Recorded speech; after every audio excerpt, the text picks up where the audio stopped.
and gentlemen, and welcome to the Polyhedron Collider, episode 59. I'm Steve Tudor. I'm John Cage. And I'm Andy Lewis. Well, I don't know about you boys, but I'm sorry to say I'm a bit grumpy today.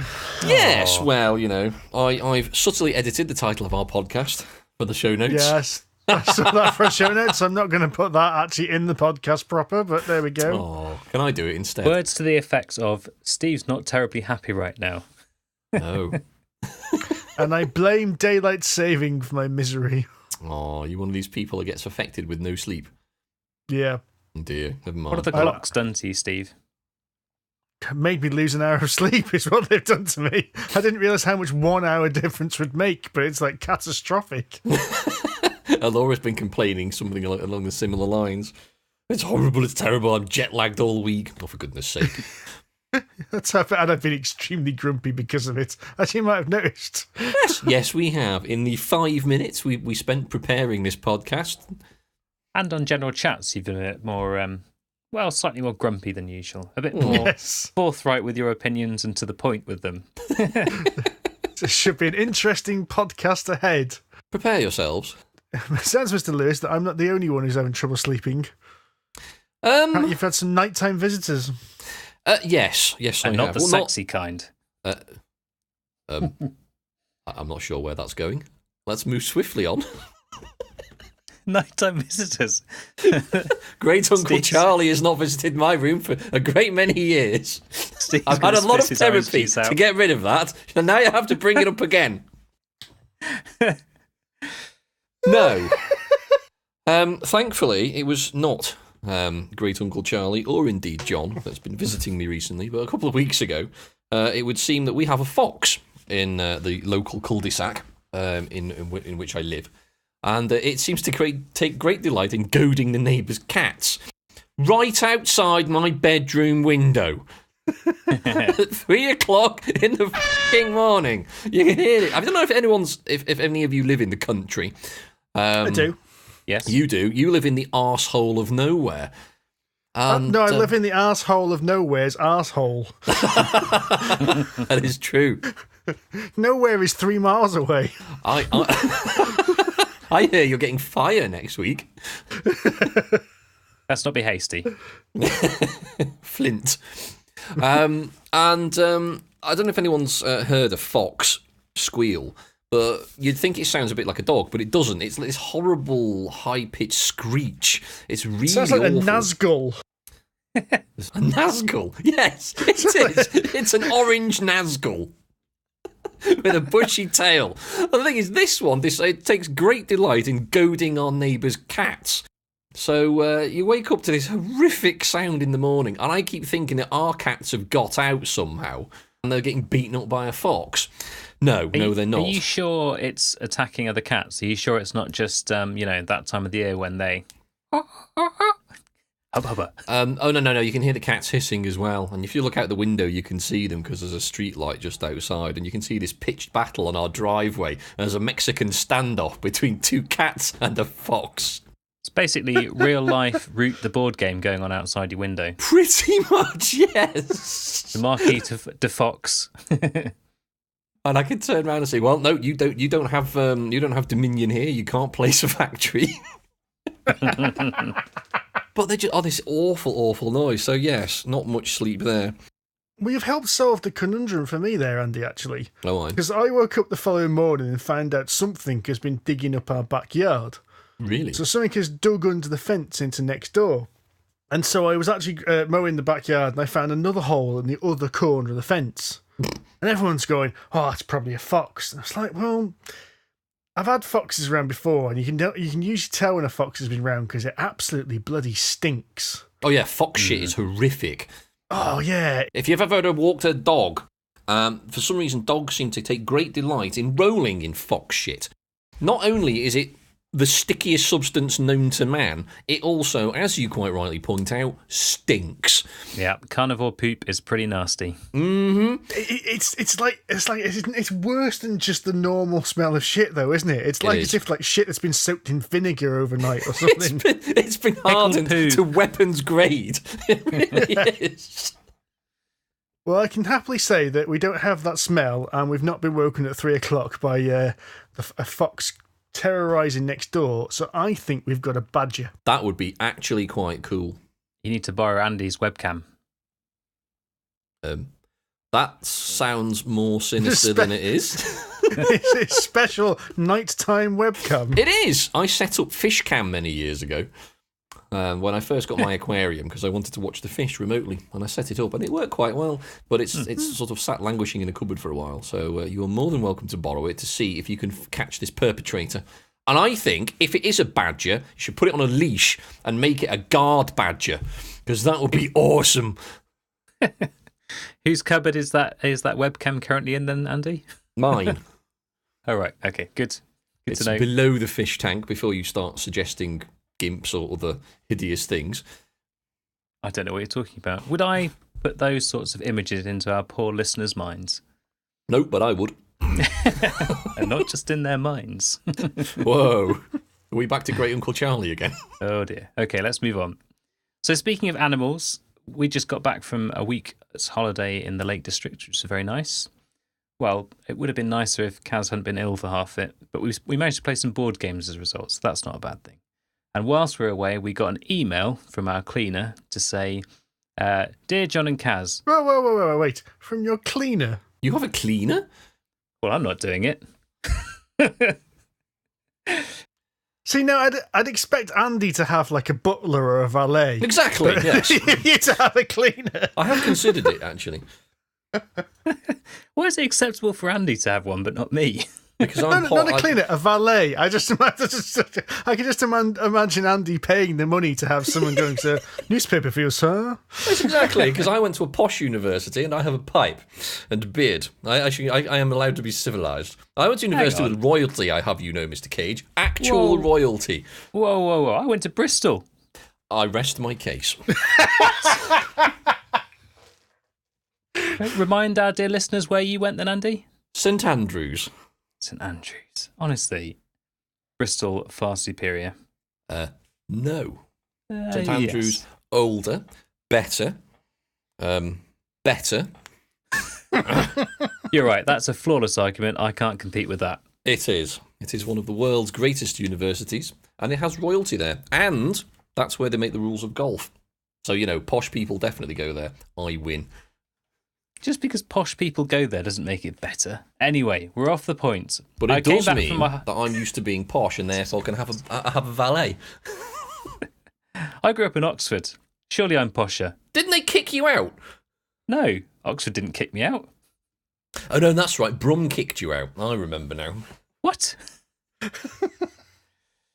Birmingham didn't kick me out either. I left of my own accord. Uh-huh.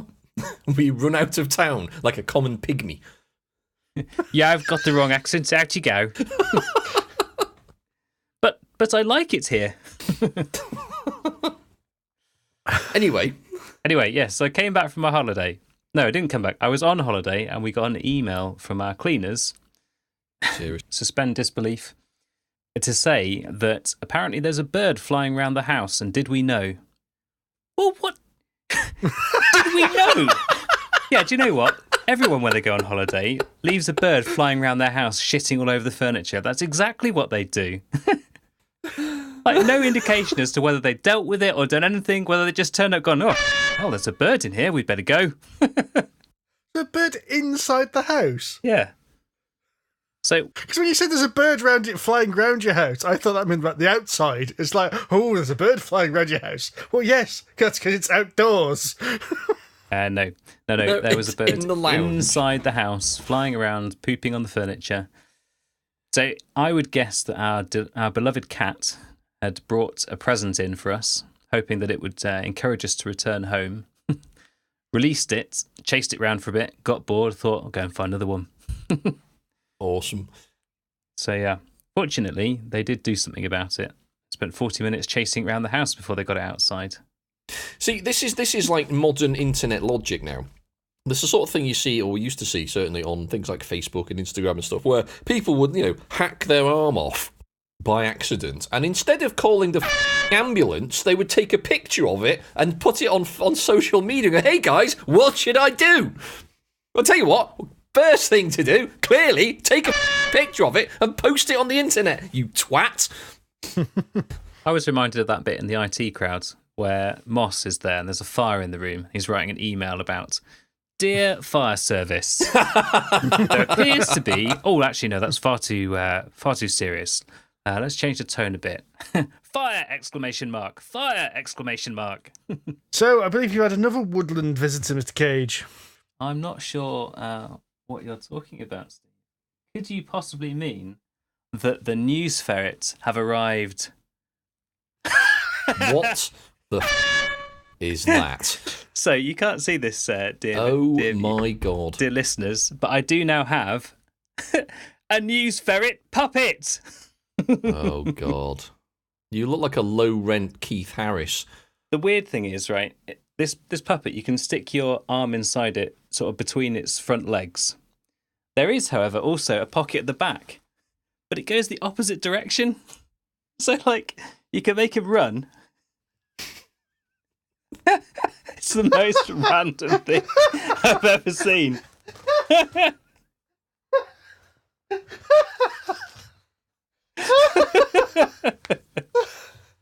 Oh my god, we should have been doing this on Twitch. Yes. Oh, good grief. He's shedding as well. To get him, Shit, get is it combed. realistic? Is it getting on its summer plumage? You have bought some crap in your time. Hey, at least this turned up though, unlike the headphones. Kaz is particularly impressed with this one. I did have it sat in the printer in our office. She walked through there and he shat herself, and this ferrety thing was just staring wide-eyed at her. It's a little bit freaky, I'll grant you. Long story short, it's time for the news, and here is the news ferret. Christ, it's back.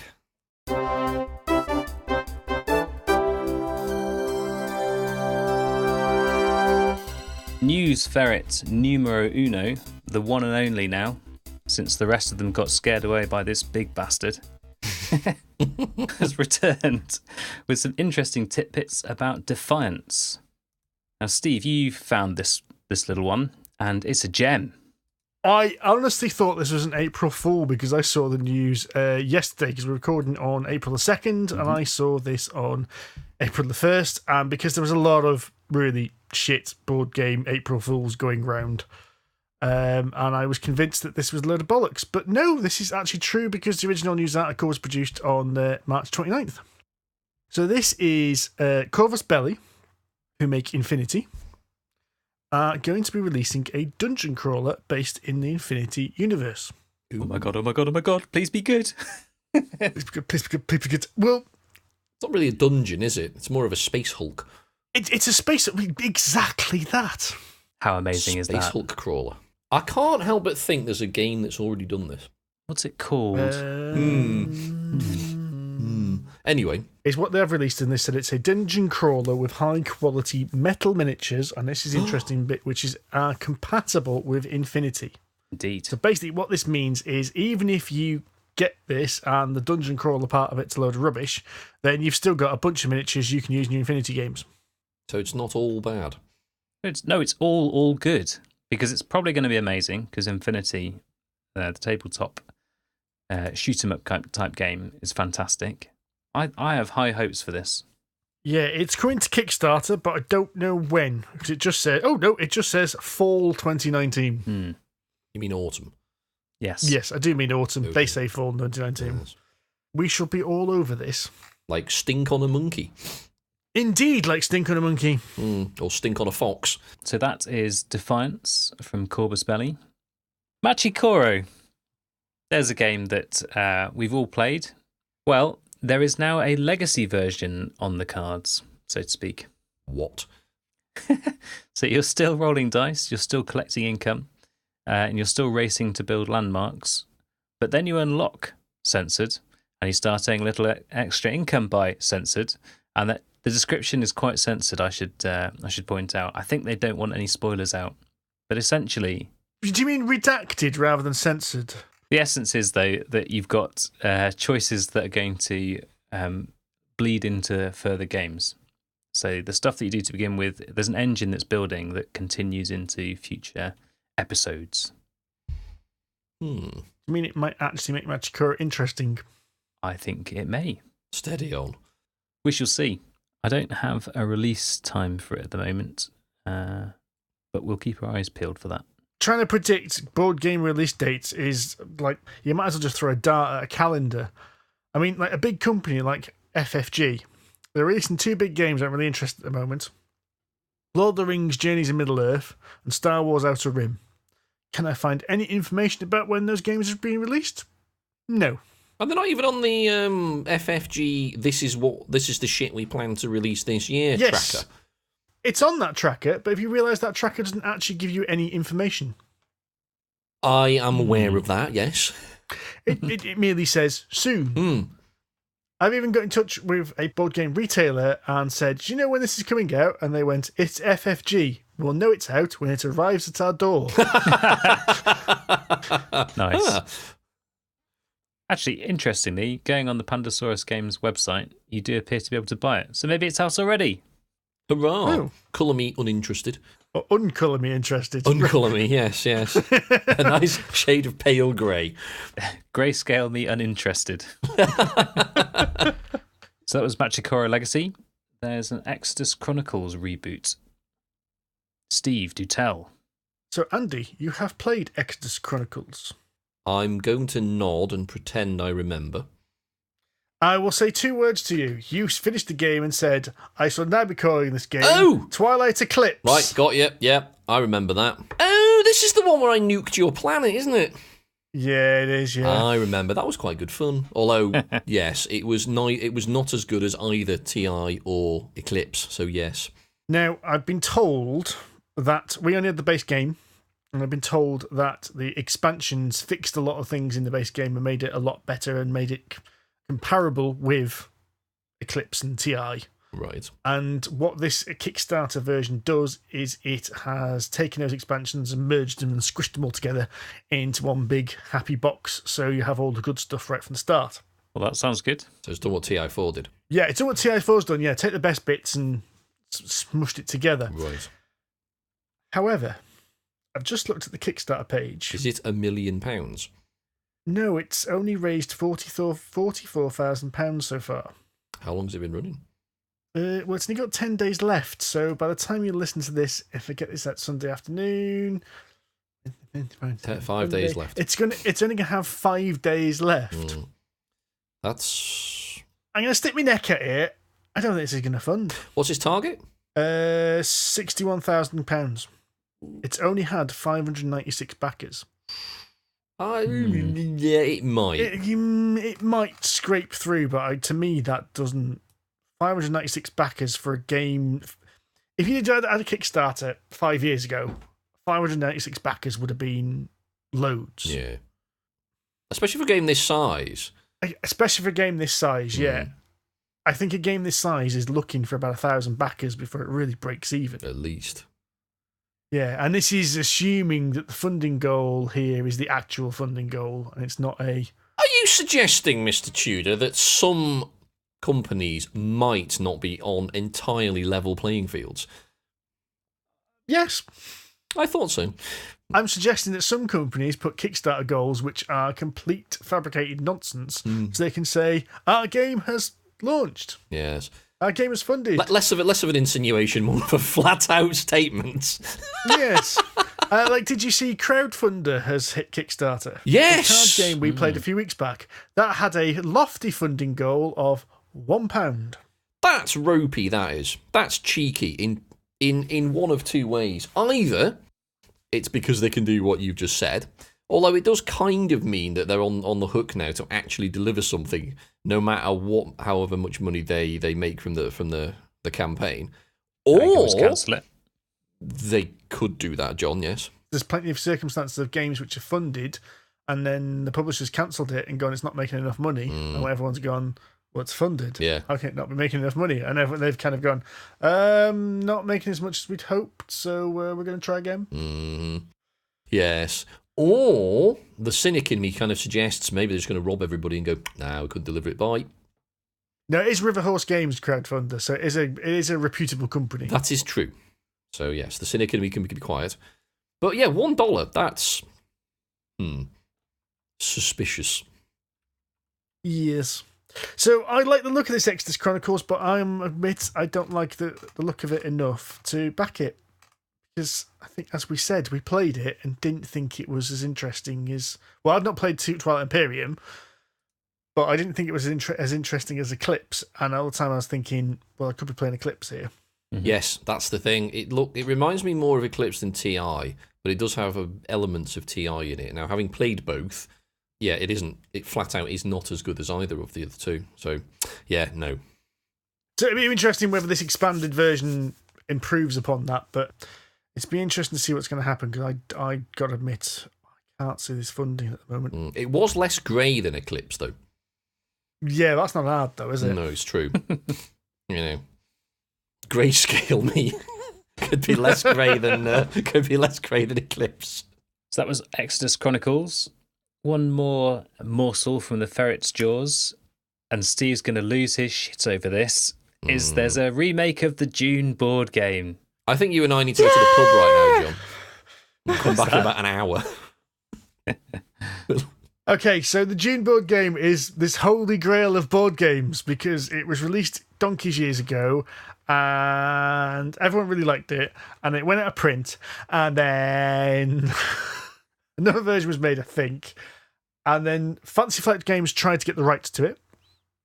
Couldn't even get the Dune license holders to even speak to Fantasy Flight Games. Well. So they remade it as Rex. Mm-hmm. So apparently Rex is more or less exactly the same game, but rethemed into the Twilight Imperium universe. I have Rex. I rather like Rex. You two haven't played it. Correct. So it seems that Gale Force 9 have got the rights to the Dune board game, due in time for the 2020 movie, or is it 2021 movie that's coming out? Whoa. What? Rewind. With the correct Sabo selector. No. Whoa. Sweet child of mine. Child of mine. Sweet Christmas. I can't wait for that. Did not hear about the Dune film coming out. No. So, I'm going to get his first name round. His surname's Villeneuve. He's the Jack. guy who directed it.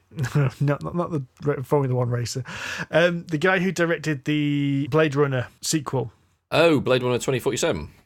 Yes. 2 hours of nothing happening. I still haven't seen it yet. I haven't got round to it.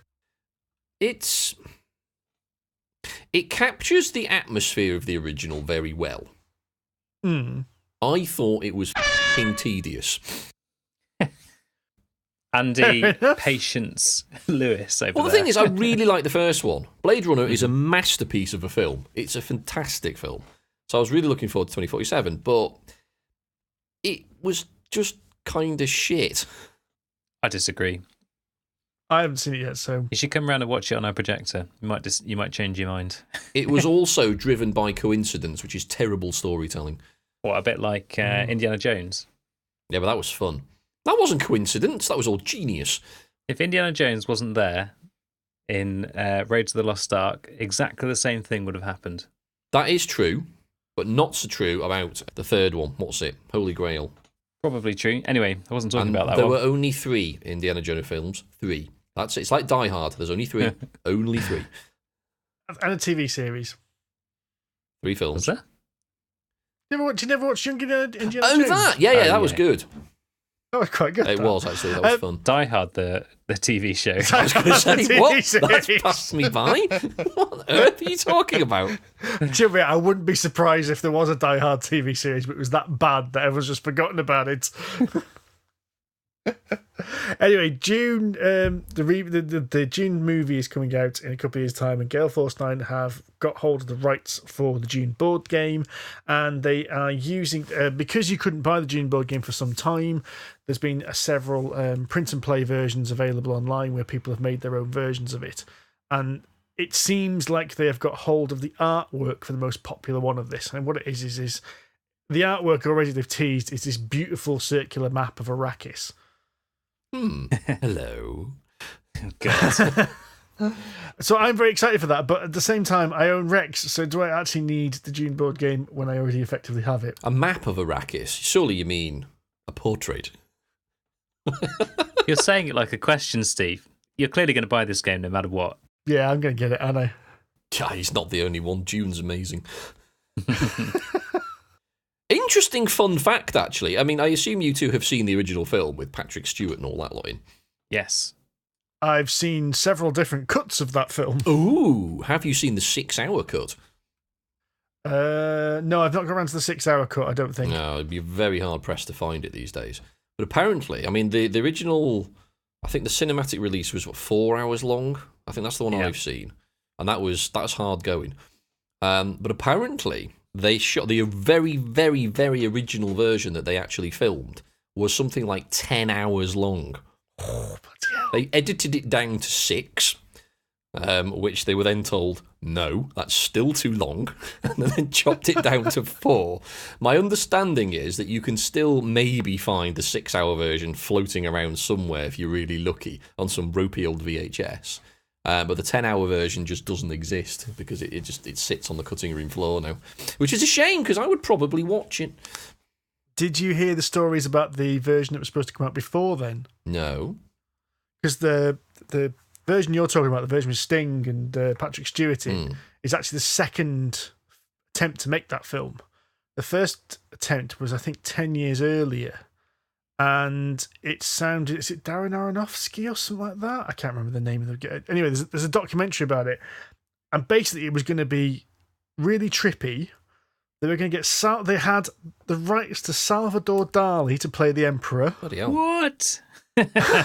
and all the set design was by... And creature design and all the concept art was by H.R. Giger.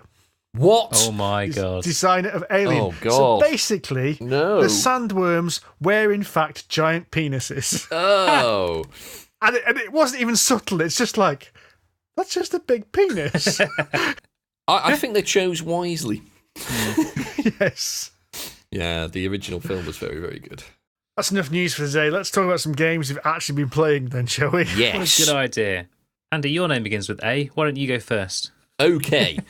We'll start with something fun and light, which is usually John's realm, but to mix it up, I'm doing it. Bum, bum, bum. Mostly because I'm the one who's played them.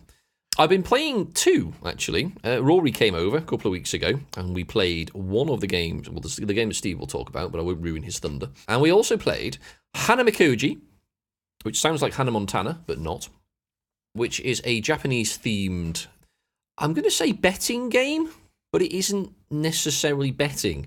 Basically, there are a number of geisha girls. I think it's 7. It's an odd number. And they're numbered from 2 to 5, but they're not sort of evenly spaced. You get like 3 2s, 2 3s, 2 4s, and 1 5, something like that. And the person with the most sort of valued total value of geisha girls at the end of the game wins. It's only a 2-player game. And you have 4 actions. And that's the entire game. Ooh. And each round, you choose one of those actions. Both players have exactly the same actions. You get dealt a hand of smaller cards, and each of those cards will match one of the cards on the table, and they're valued. So it's essentially it's almost like a bid. So you say, right, if I play my 3-value card that matches the 3-value geisha girl on the table, that would be my geisha girl, assuming my opponent didn't put down an equal number. If there's an equal number of cards on each side of the geisha girl, it's a tie and nobody wins her. If obviously you have more cards on one side than the other, then the person with the most cards on that side wins that card and it counts towards your total at the end. The 4 actions are, you can basically play 3 cards face up. Your opponent chooses one of them and puts that down in front of the matching geisha girl, and you get the other 2. The other one is that you can basically put 2 piles of 2 cards, and the same sort of idea. Your opponent picks one pile and you pick the other. There's one where you have what's called secret, so you basically put one of your cards in your hand face down with a token on top of it until the end of the game, and then it's revealed, and it goes against whichever geisha girl you've chosen to put it against. And then there's another one where you basically just dump two of your cards out of the game completely, and that's it. 4 actions. Sounds pretty simple. It is. It's really straightforward, but you know what? It's 4 really difficult decisions. Because, of course, you can't make the same decision twice. Exactly. Yeah? It's fantastic. I really love it. And I can't find it anywhere. Rory reviewed it on the site a few weeks ago, but I really loved it. We played about three or four games of it when it was over, just a sort of filler towards the end of the day. And yeah, Rory and I played it twice. I think Alora and I played it, and then Alora and he played it, and I think he got beaten every time. But it's those, because it comes down to the important decisions that we love in games so much. And they are all critical. You can't screw any of them up. So you need to make a good decision on which cards you keep, a good decision on which cards you dump. You've obviously got to be very political and very, very astute at which cards you give to your opponents, or at least allow your opponent to choose from. It's fantastic. It only takes about 10, maybe 15 minutes. It's not a long game at all. But it's excellent. Absolutely brilliant. Really liked it. Interesting. I gotta admit, I did read Rory's review of this, and I was like, I'm not quite sure how this game works, but I want to try this. And now you've said this, I want to try this even more, because this sounds like a proper noodle scratcher. God damn it, no matter what I do, I'm going to get it wrong. Quite possibly, yes. Which means I'm probably going to take 15 minutes a turn. You'd be slapped well before then, Mr. Cage. It's not... You'd never slap me. I would. It's not that hard a decision sometimes. It depends on what cards you've got. Sometimes it makes your decision a bit easier sometimes, and sometimes it doesn't. But I say the game shouldn't really take you more than about 15 to 20 minutes. It's not a long game. Okay. It's very interesting. I really liked it. What's that called again, sorry? That's Hanamikoji. Hanamikoji. Hanamikoji. Interesting. Yes, if you can get hold of it. I can find the German version published by Cosmos, which, to be honest, probably won't be too much of an issue because there's no words on the cards, it's just images. But if obviously you're trying to learn how to play the game, you kind of need the rules in the language you can speak. Well, you say that. But you can download the rules. Did you hear about my recent purchase history? No. I purchased Great Western Trail off Amazon. Did you buy the German version? Well, there was two versions there. One was £31, one was £33, one was £38. I thought, well, I'm going to save myself a fiver. You fell into the trap I skillfully avoided. I got it home. It's like, that's Great Western Trail. Oh, crap. There's a little German flag in the corner. Looked at the back of it. It's like, oh, it's all in German. Hang on, let me just check the Amazon listing. Oh, it even says in languages German. Ah, bugger. Oh dear, Tudor. That's We've poor. all been there. Hashtag No. Spice Century Road. I haven't. Yet. So Yet. I did not send it, return it to Amazon. I thought, you know what? I'm going to stand by this decision. I'm going to wallow in my own mistake, and I printed out an English copy of the rulebook. You pillock. So the other game we played as filler, because there were the three of us, was a game I'd actually been introduced to at the Worcester Gaming Group through Dan. Actually, it's another sort of game we play at the end of the night called High Society. And I don't know if either of you two have heard of this one. I've heard of it, but I haven't got a chance to play it yet. I Well, don't believe I have heard of it. I managed, due to an administrative oversight, to order 2 copies of this, not one. Were either of them in German? No, they're both in English. So you have fallen in that trap at least. Well, the internet died just as I was clicking buy, and the screen just went white on my phone. So I wasn't sure if it had gone through or not. So I went through to onto the main, because the app on my phone is bollocks. The Amazon app really is a bit shit. And I wasn't sure whether it had gone through. So I went through on the proper browser page and did it that way, which obviously did go through. And then I got an email a little bit later saying, thank you for your order. I thought, oh, great, no problem, that's gone through. And then I got another one about 2 minutes after that. Thank you for your order. Off.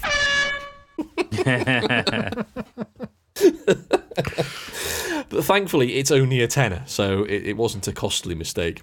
High Society, again, is another small card game, 3 to 5 players, where and it is a bidding game. It's absolutely sort of through and through a bidding game.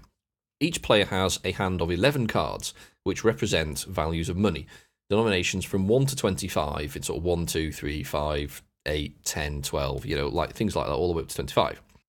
And you're bidding on cards worth 1 to 10, so various elements of society, and a few other multiplier cards, 2 times, half times, a faux pas, which basically eradicates a previous card, and another one that does something else.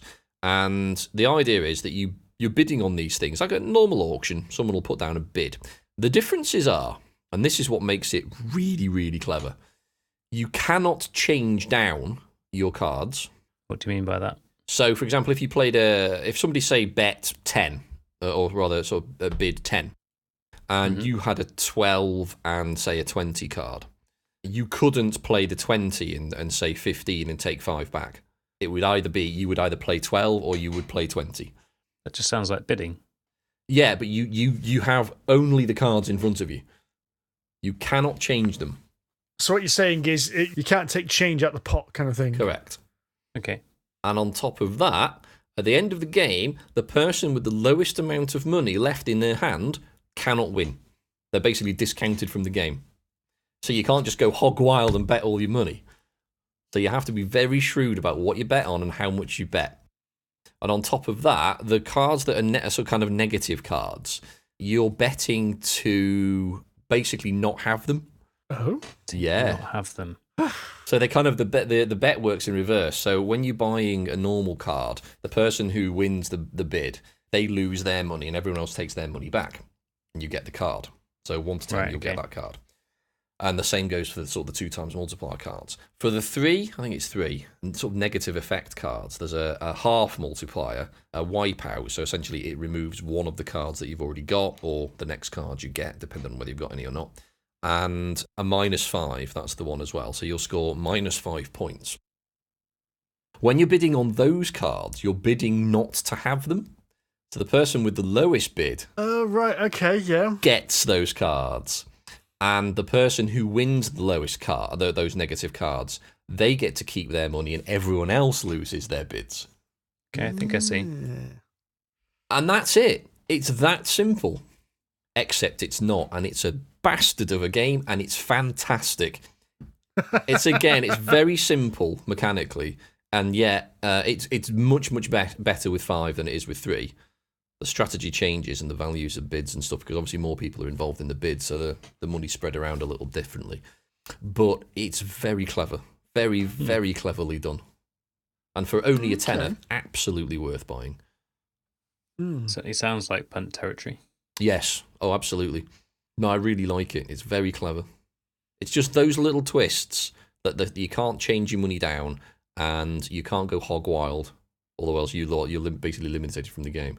That just makes the difference. It really makes you think about when to bid and when not to bid. So every time someone's getting eliminated, basically?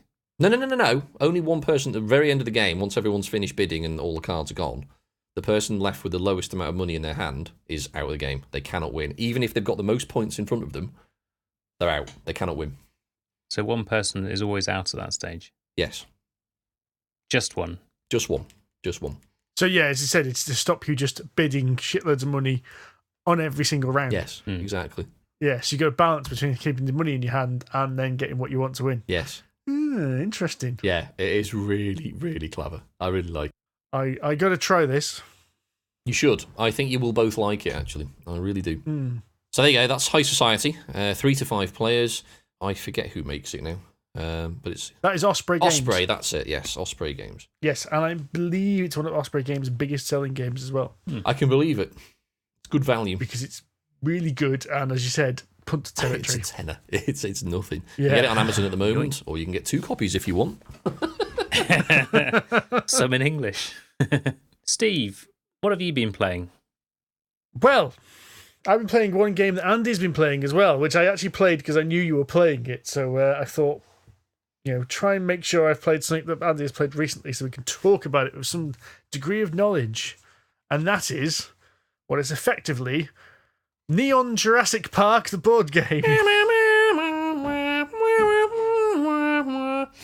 Or as it's otherwise known, Dinosaur Island. Indeed. Because this is effectively Jurassic Park. Yes. It's a game in which you are all making your own dinosaur-themed parks. So you're trying to splice DNA to make dinosaurs, and these dinosaurs attract guests to your park, and you'll score victory points for visitors, for most dinosaurs, for having a roller coaster, all kinds of things. But basically, best park wins. Fair and enough. the easiest way to get victory points is to have the biggest, scariest, coolest dinosaurs in there as well. That makes sense. Is there some risk in having big, scary dinosaurs, Steve? There is indeed. There are several risks in having big, scary dinosaurs. The biggest risk is that these dinosaurs will escape and eat your paying patrons. I'm thinking they're probably not going to pay if they get eaten. It doesn't matter. They pay before they get in. Oh, right. So you've got their money, so you don't give a shit. You do lose victory points, though. Now, what this game is, now, because you haven't played this, John, I'm going to go for a really weird analogy. This game is very, very similar to Dice Hospital. I like Dice Hospital. In that, you have 2 stages of fighting over resources. So the first stage you're picking your DNA with which to make dinosaurs, and you're fighting over the recipes of dinosaurs. So it's like in Dice Hospital, you've got the ambulances to pick from. Yeah. So the first stage is you'll be picking from a set of dice which have been rolled, which have got random DNA on them, and you can place things to go grab like recipes or increase your storage or this DNA to put in your storage. After that, you go into the second phase when you're buying upgrades for your park, which could be rides, they could be upgrades for your kind of like control center, or they could be specialists, which are extra workers and give you bonuses. Then you go away and you work on your own little worker placement board where you put all your workers on all the little slots in your workshop, which allows you to make bigger paddocks, allows you to actually create the dinosaurs, and hopefully make your dinosaur park extremely exciting. That does sound very much like Dice Hospital. Nigh on identical in many aspects, in fact. But the way in which things happen are different. So, like, you are... It's a proper worker. When it's on your little board, it is like a little proper worker placement. So you want to build a paddock, you've got to put a worker on the build icon. You want to make a dinosaur, you've got to convert DNA, and you've got to build dinosaur and that kind of thing. Mm-hmm. There's also finances to think about because you have to make a park that's exciting enough to get punters in to make money because you need that money to buy the upgrades. It's not just a case of picking them. They're in this kind of ordered slot system where they go cheaper as the rounds go on. So if no one's bought something, it just keeps getting cheaper and cheaper and cheaper. Gotcha. And I don't know whether it's the standard version because I've been playing with Adam's version, which is the Kickstarter version. The metal coins for this are some of the nicest metal coins I've ever seen. They weigh a ton. Yeah, they're huge, they're heavy, and on one side they've got this like fossil skull, a dinosaur skull fossil, and it's varied between the coins. And on the other side is enamel filled as well. Oh, yes. Very nice. So yeah, they are lovely. Really, really pretty. Yeah, the really annoying thing though, because they're only numbered on one side. When you turn them all over, you can't tell which coin's which. Yes. Bloody annoying. So how many people does it play? 4. 4 peeps. And how much does it set you back? Lots. This is the game that you muled back for me from Aircon, John. Yes. And yeah, it was not cheap.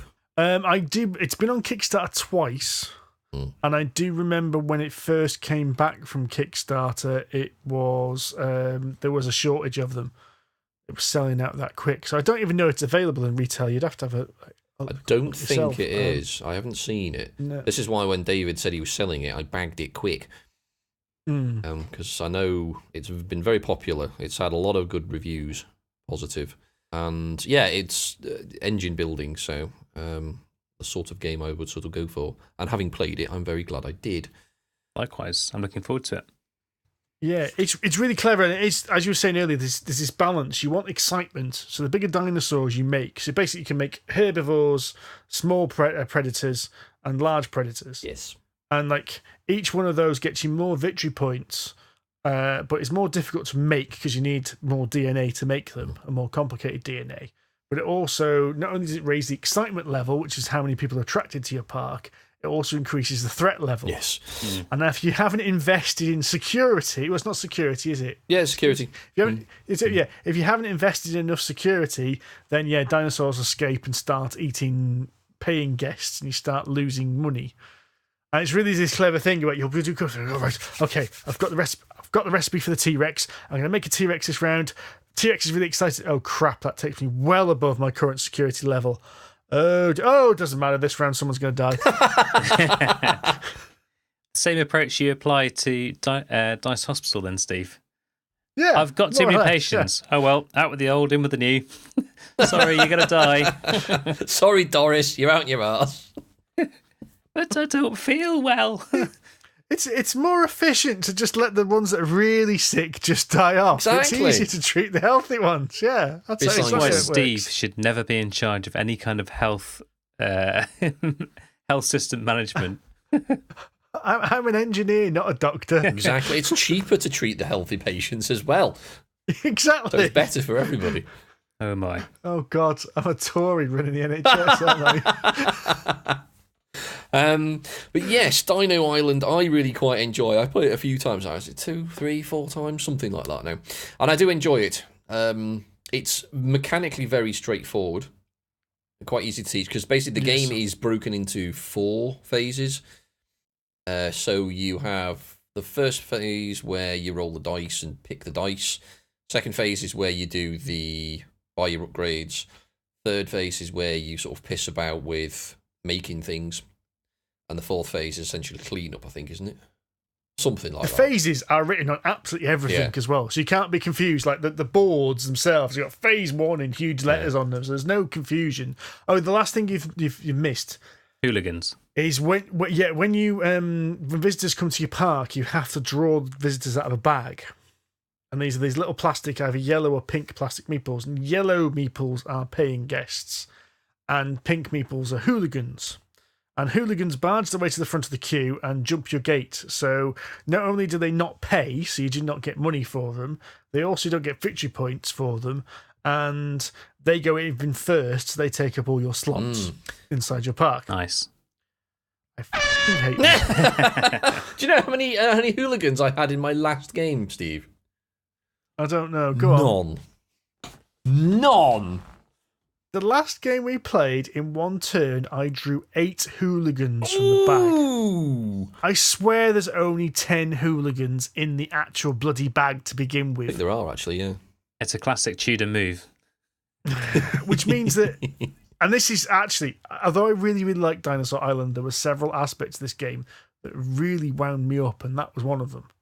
Because it was like, I couldn't see any way of mitigating this problem. Mm-hmm. So basically, Adam drew, say, if we both had the same size park, Adam drew 8 victory points out the bag. I drew no victory points out the bag.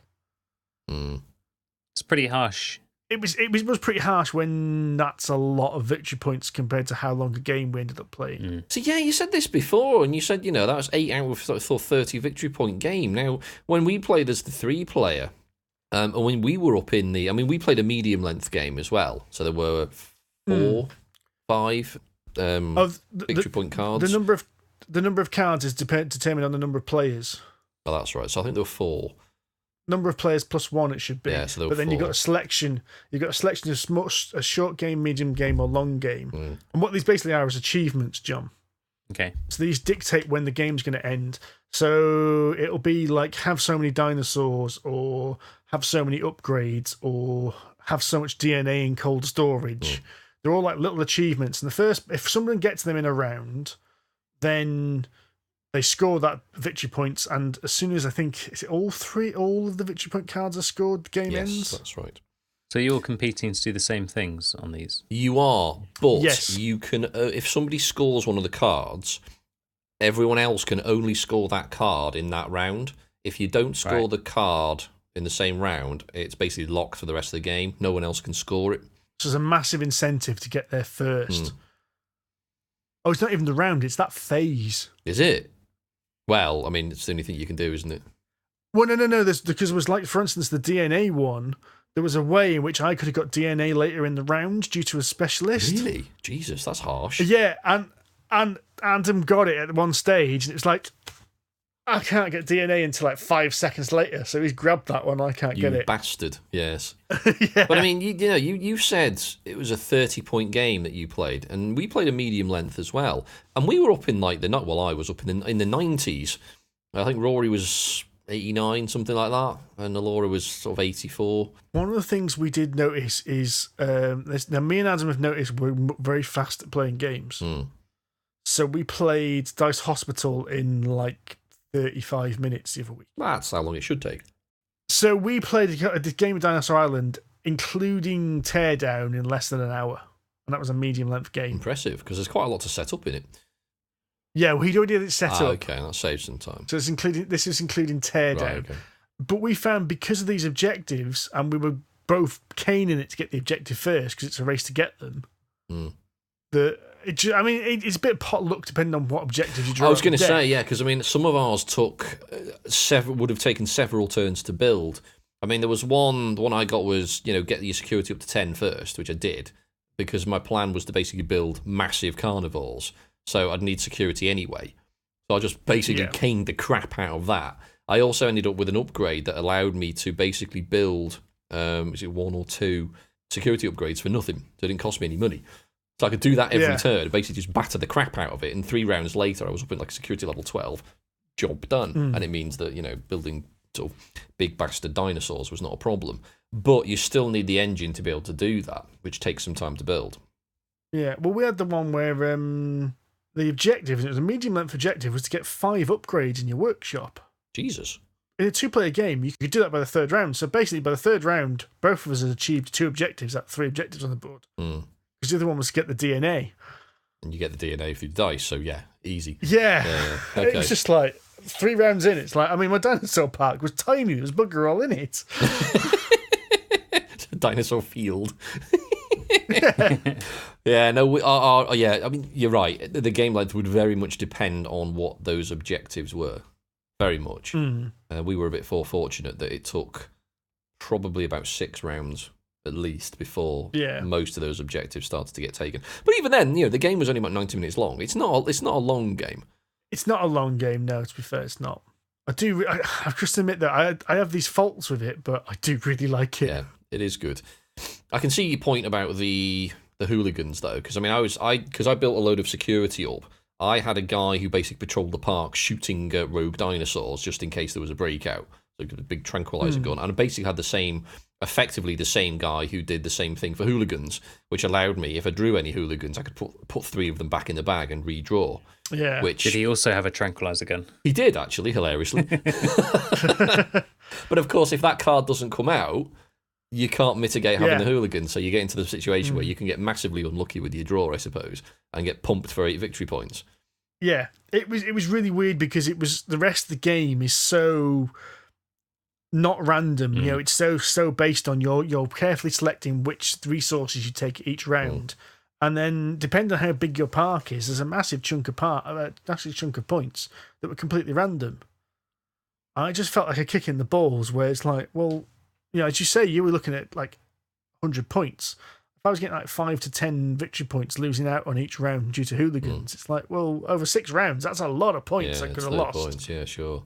Now, thankfully I won, but if I'd have lost, I would have felt really bitter there, because I would have felt like nothing I could have done would have actually affected the game. It'd be I lost due to drawing tokens out of my bag, I might as well roll the dice kind of thing. Yeah, sure.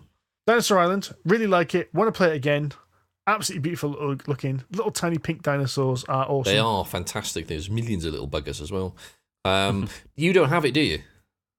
No, I don't. Adam's copy. I played Adam's copy, yeah.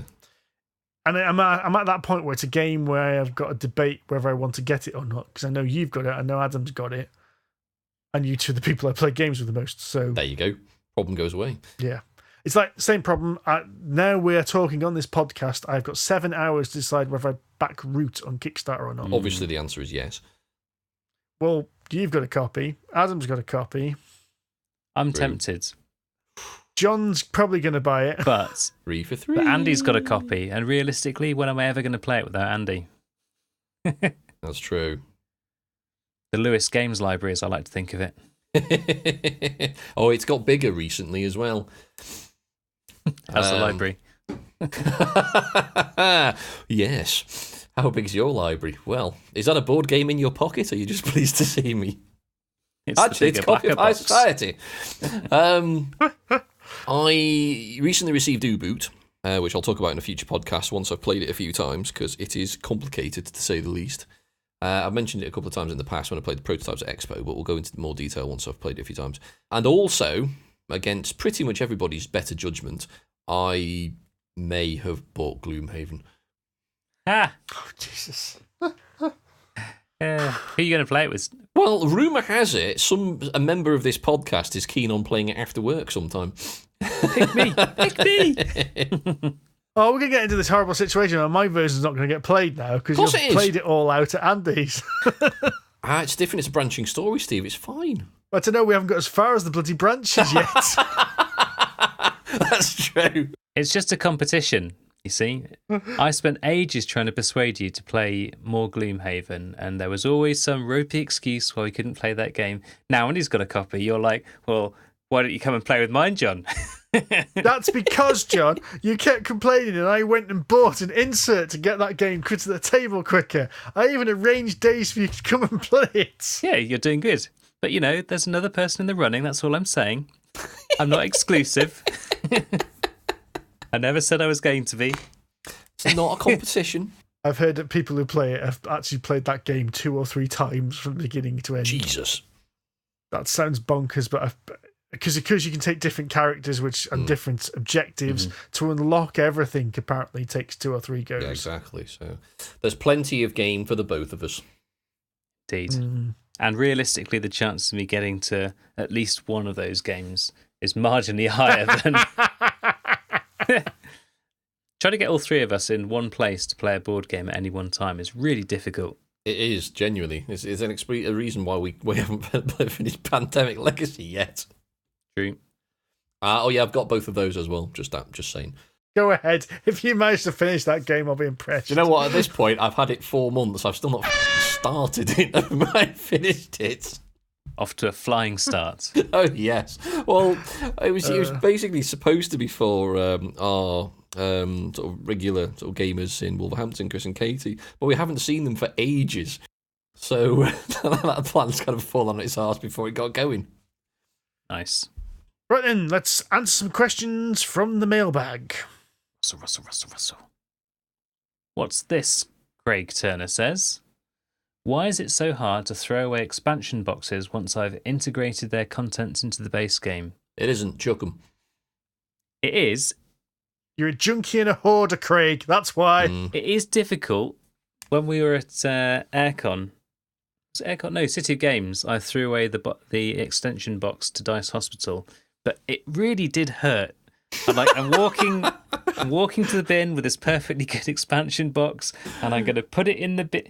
I'm going to let go of the box. It's in the bin. Oh my God, someone else's coffee's in there. Oh my God, what have I done? That's the way to do it. Actually, get it to the point where you cannot get it back. Either crush it or throw it in the bin with some other rubbish. So it's icky. Even walking away from it, my hoarder tendencies are there going like, you could still get it out or wash it off. It would be fine, John. It's not too late. You want to try doing that with the 3 expansions for Battlestar Galactica? That's hard. But I did it. I even took a picture when they were in the cardboard crusher at the tip. Why is that harder? Because they were worth a lot of money. I see. Because they paid a lot for those expansions and he decided to throw away the boxes. Actually, I didn't. I got them for regular price. They cost a lot of money, those expansions. Yes, but they're worth a lot more now. But if I had the boxes, they're probably worth even more. But never mind. To answer Craig's question, I find I need a staging area. So what I have to do is take the expansion boxes out, make sure it all fits in, and then put the expansion boxes in another room. And then 6 months later, I'll go, what the hell have I still got this for? I can go. You just warm yourself up to the idea. Yeah. I see. No. But I've got that backup. I've got that emergency in case I need to go back and get it. No, I've got used to the idea now. That's funny. I can't find token X, Y, or Z. Oh, no. What if it was under that insert that I threw away? No, I've got over it now. Once I buy because I buy a lot of expansions, as you know, so I've just got used to it now. Just decant it and bin the expansion box. Whoosh, out it goes. It's a waste of time. Get rid of it. Do you know what? If people sold expansions just in wee baggies, I'd be happy. What's that you got there, Steve? I present Exhibit A. This is the plastic insert from the bottom of Gloomhaven. Oh, it is. That you can't bring yourself to throw away, even though you've replaced it with a fancy new one. What's wrong with you? Get it in the bin, you big girl's blouse. Swiftly moving on. Leon Green asks, what would be your suggestion for someone wanting to get into Eurogames but doesn't know where to start? Pick me. What, by a John? No, you idiot. I'm in the same boat as what I'm trying to say. I've already answered this question many, many times. Got 3 words for you. Lords of Waterdeep. There you go. I have played it. I'm fractionally more inclined to play Eurogames. It's a good start, yes. It is Baby's first Euro game, isn't it? Baby's first worker placement, really, is Lords of Waterdeep. I still think it's a solid worker placement game as well. You say it's Baby's first, but it's lighter, but I still think it is a solid worker placement game. And if you are a Dungeons & Dragons fan, there's so many little nods, winks, and references that I think that game pops if you're a fan of the theme. Very much so, yes. If you're not a fan of the theme, then most of it's going to go straight over your head. True. That's fair. Calling gateway games baby games, though, I dislike that term. I think that's a really bad way to encourage more people to get into more serious games. I've got one for you, John. Mm-hmm. We've both played it, and it'd be interesting to know what your thoughts are. It was called The River. Ah, yes. By Days of Wonder. That is Days of Wonder, so of course it's absolutely beautifully produced. It's nice, yeah. Very easy to learn how to play. And this was now I'd say this is actually more of a Euro game because although Andy will equate worker placement game and Euro game as the same, to me Euro games have usually got some other weird systems in place. And the river's a really good one because the river is you are going down the river and you're trading resources. You're basically grabbing stone, you're grabbing wood, grabbing turkeys. Although they look like sheep. The turkey sheep. The little white tokens that I thought were sheep to begin with. I was like, hang on a minute, there's something very wrong with these sheep. But that's very Euro-y in the way you can't just grab resources. Resources have to go into little barns, which are on your little table. And you want to buy upgrades for your little tableau, which have to go on the river. And if you build too many upgrades, once you build so many upgrades, so you get extra workers, but build even more upgrades, and you have to start giving workers back. They retire. Yeah. It's very, very Euro-y, but it's very... I'm not going to say light, because there was plenty in there, but it was very well presented, which means it didn't overload you with too much stuff. It wasn't massive point salad. Like, there was enough that I could not spend 15 minutes per turn or feel like my head was going to blow up. Well, there are 2 other suggestions. Ticket to Ride. I think Ticket to Ride is quite Euro-y. Yes. It's not particularly random, Okay. I wouldn't say. I mean, okay, you're drawing cards, but you're okay, dealing with a situation. It's not rolling dice or, your fortunes are not determined necessarily by, or at least purely by, the luck of the draw. You can, to some extent, control what you get. I mean, I'd certainly say, it's a gateway game, and I would say it certainly sits more on the Euro side than it does on the Ameritrash side. Yeah. I would also say Planetarium. It's a little more complicated, but it's certainly a crossover game to get you, further into games. We all like that. Yeah. It's very Euro-y. There's very little luck involved. It's funny, I wouldn't have thought of either of those particularly as Euro games, but maybe that's just my perception. I've got to admit, I don't. Neither of them have got wooden pieces in, so I know what you mean there, John. But I understand where Andy's coming from. They're not random, and there are several things you've got to balance in your head. Mm-hmm. I would say viticulture, but that's another step into Euro territory. It's a exceptionally good example of certainly a worker placement in a Euro game, but if you're really new to gaming, it's probably a step too far. You want to start, as Steve says, with Lords of Hellas, Planetarium, Pandemic, maybe.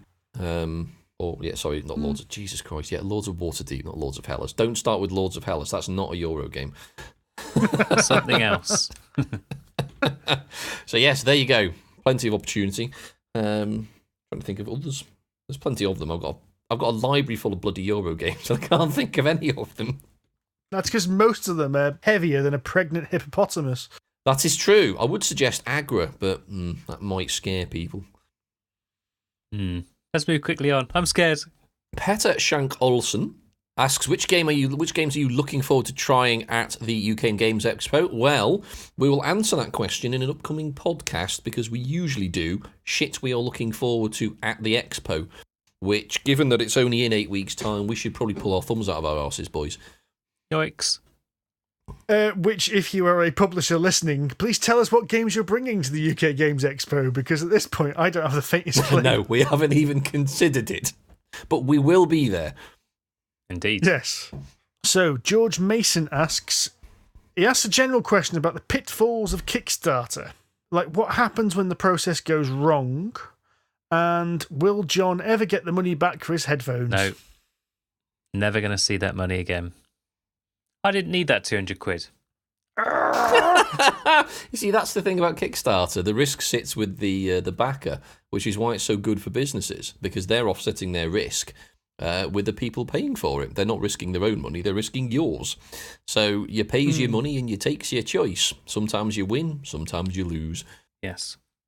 Basically. And it's a problem.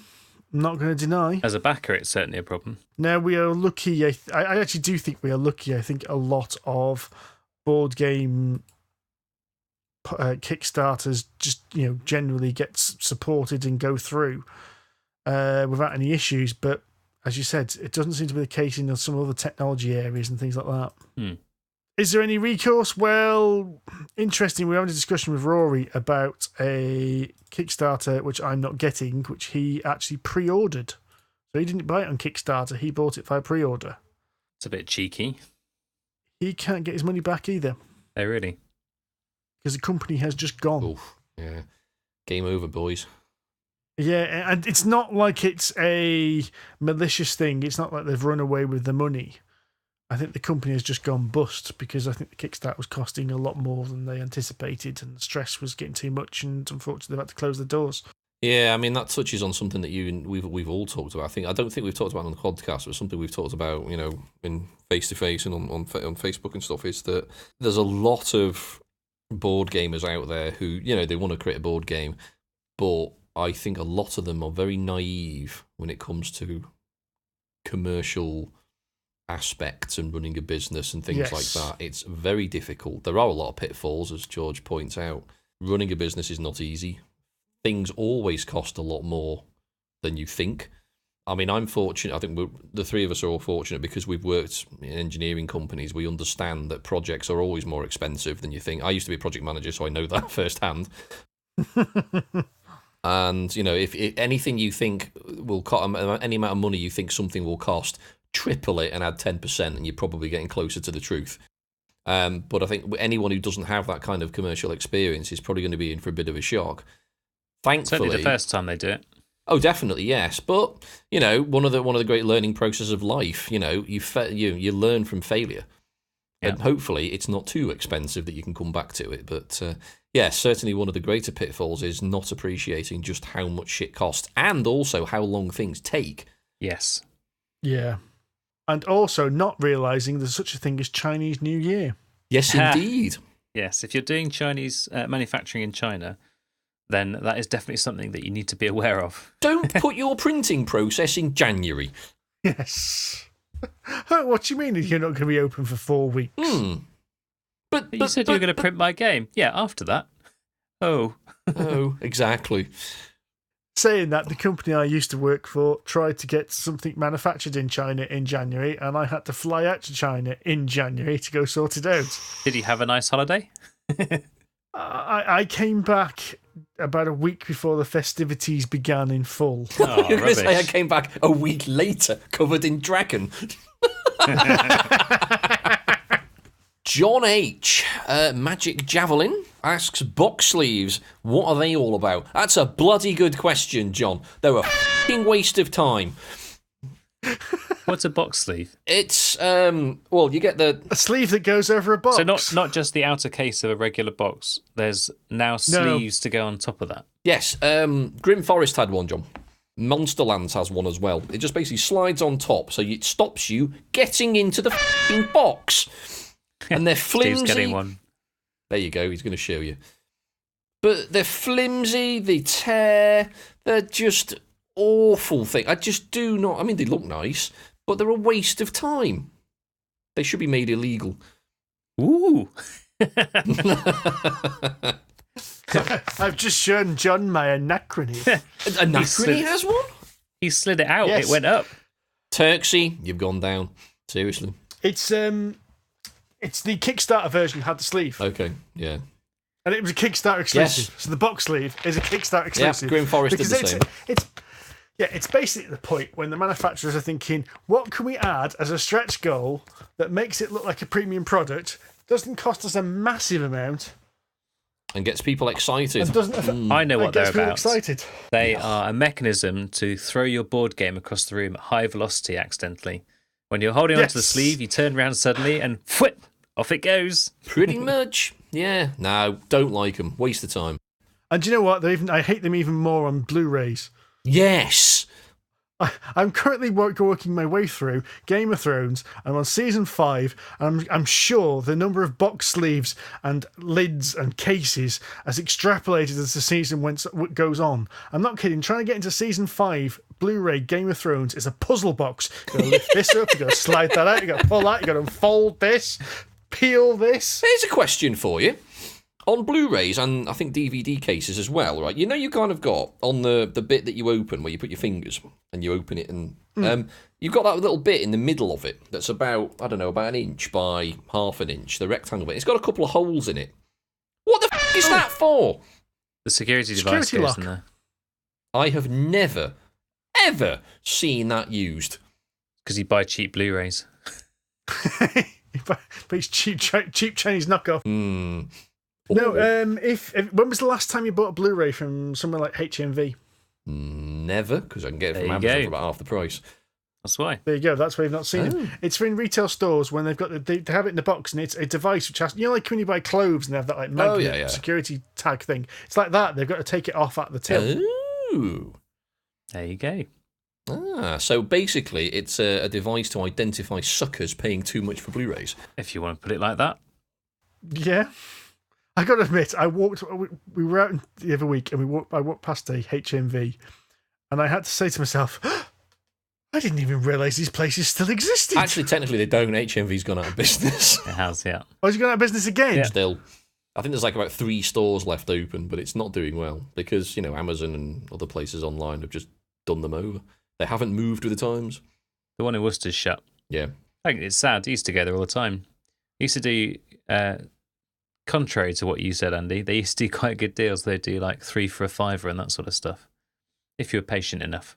Yes. No. Patience. That's not Andy's middle name.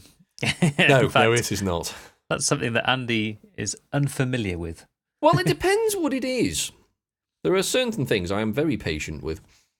Me taking my turn? No. No one's that patient, No. John. All right. No. Even Job, the guy from the Bible, would not be that patient. Guy from the Bible. Job.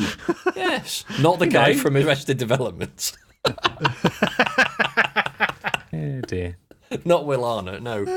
Job, you know, the patient guy from the Bible who basically got the shit kicked out of him by God all the time and still worshipped his name. You say so. And you'd think after a while, you just think, well, you're just taking the piss, aren't you? Stop it. Knock it off. Satan hasn't put me through all this, and I don't worship him. You knock it off. Tony A asks, do you all have merchandise for sale? T-shirts, hats, question mark? We do now. If so, for sale to be shipped to the US, question mark? I just got into gaming a couple of years ago and recently podcasts. Holy shit, you guys are far and away the best one yet. Thank you very much. You Thank are you. correct. We are, yes. Modest, too. Generally, yeah. That's very kind of you to say. Thank you, Tony. It's listeners like you that make us want to do this more. Mm. Keep it up.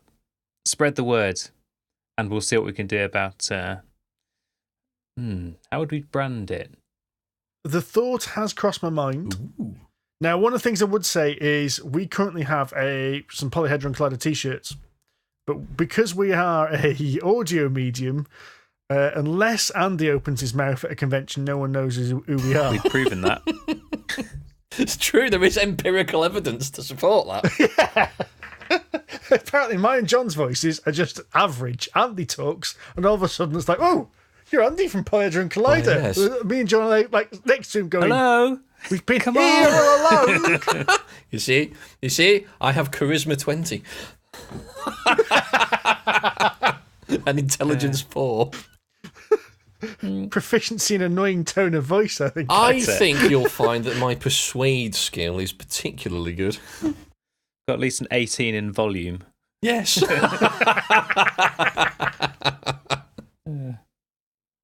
We'll work on it. So yeah, since we use the Polyhedron Collider t-shirts when we go to conventions with the Polyhedron Collider logo, either we need to come up with a different set of t-shirts for us to wear, or we need to come up with a different design that we want to put on merchandise to sell. Yes. So the latter. If anyone is handy with a pen, or a bit of paint shop, bit of MS Paint, there we go. Challenge for the listeners. So we can do as a t-shirt design in MS Paint. There might even be a prize. There might not. But yeah, we'll have a think. Think of it as an unofficial Kickstarter. You may or may not get rewarded for your trouble. But this won't cost you a dime. You'll still have more chance of getting that reward than John's headphones. That's true. Yeah. And they're good odds. Damn it. I'd take those odds in a game of poker. You're saying it's greater than 0. All in. Oh, dear. Oh dear. Right then, boys. Speaking of hours of entertainment, this is dragging on for absolute hours. Let's wind this down and let our dear listeners have some peace and quiet for once. They chose to put this shit on. It's their own fault. Exactly. They've been given fair warning. It says right at the top, this contains adult content and 3 gobshites, or words to that effect. Thank you very much, everyone, for listening. We have been Polyhedron Collider. If you'd like to review us on iTunes or Stitcher or your other podcast platform of choice, we greatly appreciate it. Also, if you want to have a chat with us, we are available on Twitter. Collectively, we are at Polyhedron C. I am at Wahothel Madenga. I am at Sonic H with a 0. I'm at John_Cage. And we are also available on Facebook at Polyhedron Collider and the Board Game Geek Guild 2726. If you fancy yourself a bit of D&D action every Thursday, and this time we will actually be on air, we run a D&D stream. Every Thursday when John is True, available. actually, yes, our cameraman off to the lakes last week. Hey, I offered to set my machine up and allow you guys access to it while I was away, but you said, no, John, it's too scary.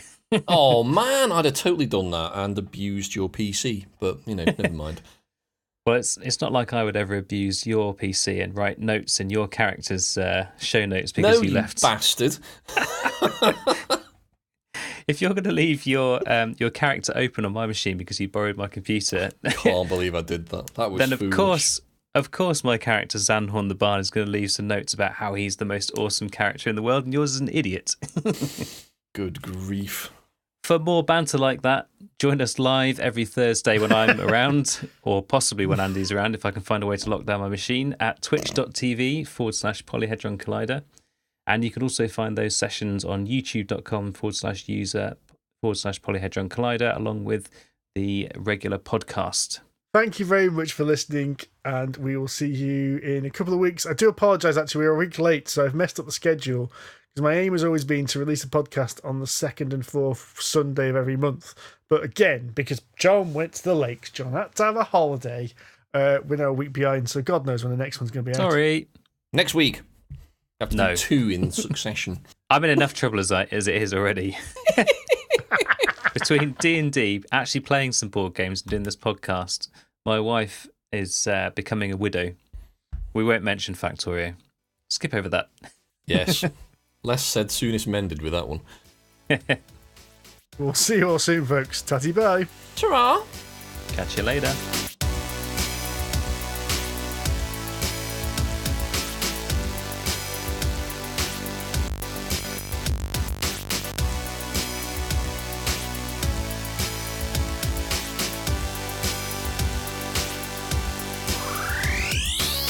That's going to be a pain in the arse to edit.